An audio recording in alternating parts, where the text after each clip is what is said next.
It's a horrifying scene. Thousands of people desperately trying to flee Afghanistan, some clinging on a moving jet at the Kabul airport. Here at home, family and friends are devastated as their country falls to the Taliban. Collectively, all Afghans, we start grieving the loss of our nation, the loss of a country. In the last 20 years, they worked so hard. There was democracy and freedom for women. Speaking to one woman in Kabul over the phone, hiding her identity over fears of being caught by the Taliban, she says the situation is helpless and heartbreaking to see how far people will go to try and get out of her country. And for those on Canadian soil, watching from a distance is heart-wrenching. Right now we're all living our worst nightmare all over again.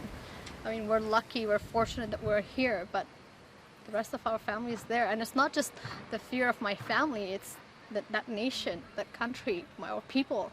It's life or death for the people of Afghanistan right now. It might seem as if though this is a politically driven and peaceful transition of government. It is not. On the political front, the U.S. president made it clear he has no regrets. I stand squarely behind my decision. After 20 years, I've learned the hard way that there was never a good time to withdraw U.S. forces.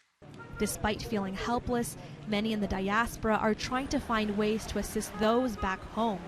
You lived in Afghanistan for 15 years. What would you like to share about the country, the people, your experience there? My anguish right now is out of having actually lived with Afghans who are just the most dignified people that I have ever that I've ever known, and this is the first time anyone's asked me about actual Afghans, and that's makes it hard to answer. I